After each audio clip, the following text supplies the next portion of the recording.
The hangar bay of the starship Aurora's Dawn hummed with the quiet rhythm of energy conduits. Humans and aliens moved in precise coordination, but today, amidst the usual ordered chaos, something unusual had landed. The vessel's sensors had detected an incoming ship, sleek and almost organic in design, skimming through space like a hunting predator. The captain, a young human named Rylan, had watched its approach with a mixture of curiosity and unease. He had never seen technology quite like this glimmering metal that seemed alive, responsive to its surroundings almost as if it were breathing when the alien craft docked. A blast of warmth and fragrance unlike anything Rylan had ever sensed filled the bay, and then she stepped out. The alien princess. Her figure was tall, elegant, almost ethereal, with skin that shimmered in shifting colors, like sunlight passing through water. Her eyes, deep in amber, glowed with intensity, scanning everything around her with sharp awareness. Rylan felt a chill run down his spine. He had encountered many alien species during his service as a pilot, but none had commanded attention like her. The crew instinctively stepped back, leaving space as though an invisible aura demanded respect. The princess's gaze finally landed on him. "You," she said, her voice melodic but carrying a sharp edge. "You are the one who dared to interfere."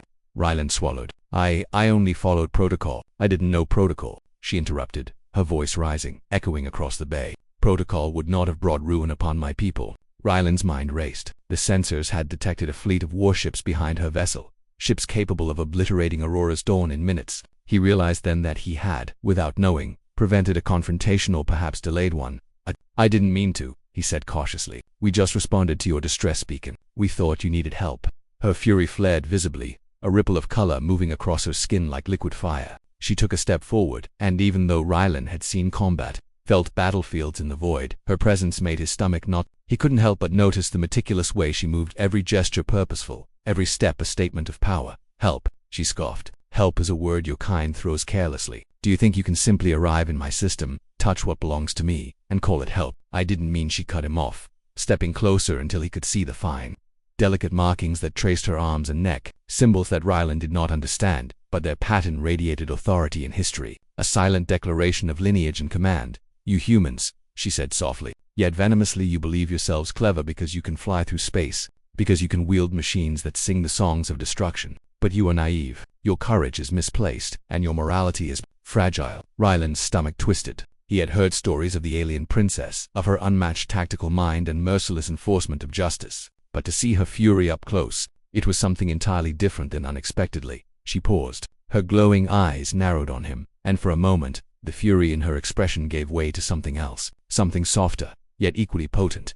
"You," she said again, but this time with a strange inflection. "You are different." Rylan blinked, confused. "Different?" "Yes," she said. Her voice softened, almost to a whisper, but it carried across the bay with undeniable clarity. "I expected arrogance. I expected fear. I expected weakness, but I see none. You carry a spark my people have rarely witnessed, a spark that makes even my wrath hesitate."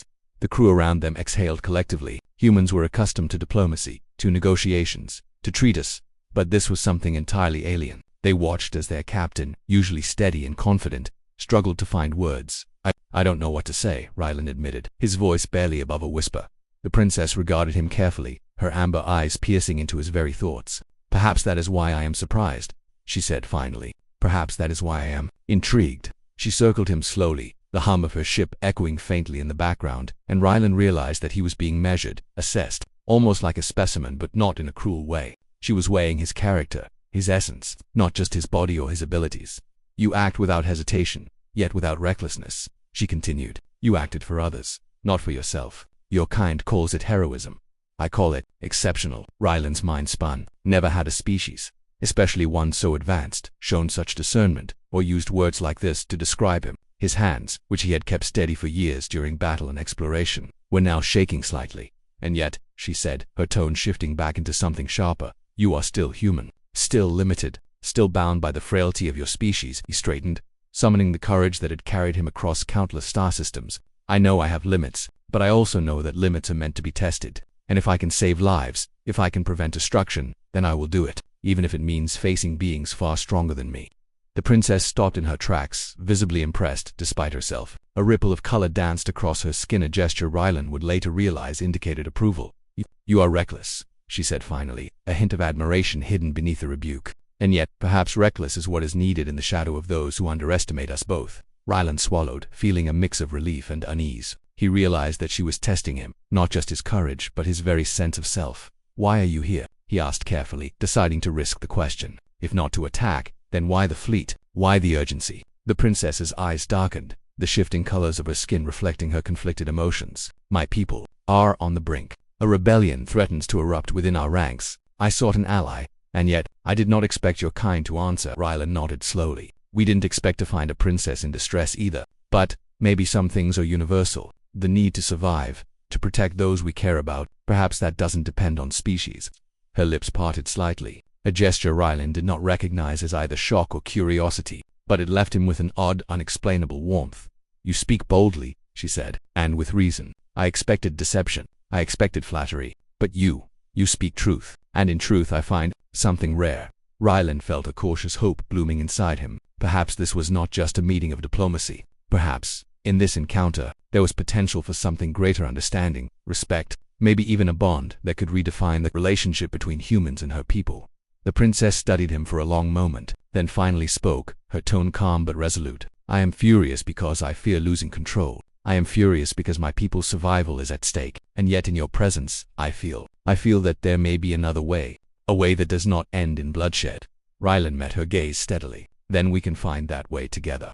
A silence fell between them, profound and heavy. The crew, sensing the shift, remained perfectly still, as though the very air around them had thickened. And then, almost imperceptibly, the princess inclined her head, acknowledging him not just as a human, but as an equal in that moment of understanding. "Perhaps," she said finally, "your kind has more to teach us than I anticipated. Perhaps there is hope beyond what I have known. Perhaps—" She paused, her eyes flicking toward the bay where her fleet waited. Then back to him. "Perhaps this is the beginning of something unexpected." Rylan felt a rush of emotion he couldn't quite name. Pride, yes, but also humility. This was more than a mission, more than a simple act of heroism. He had faced an alien royal fury and emerged not just unscathed but respected. And the princess added, her voice softening further, "Know this, do not mistake my curiosity for weakness. I am still a warrior. I am still a princess, but I will watch, and I will learn. And perhaps, in time, I will trust." Rylan nodded, feeling the weight of her words. Trust, from someone like her, was rare. And yet, in that charged moment, he understood that he had earned the first thread of it. The hangar's hum returned to its usual rhythm. The crew slowly resumed their tasks, sensing that a pivotal moment had passed. The princess turned toward her ship, pausing only briefly to glance at Rylan once more. "Do not disappoint me," she said, a hint of a smile in her otherwise stern expression. Then she stepped aboard, her fleet following without hesitation, leaving Rylan and his crew in the quiet aftermath of an encounter that would change everything. For the first time in his life, Rylan understood the fragile balance of power, respect, and courage, and he also realized something more profound. Sometimes, it was not strength alone that commanded aught, was the ability to act with honor, bravery, and clarity when all eyes expected failure.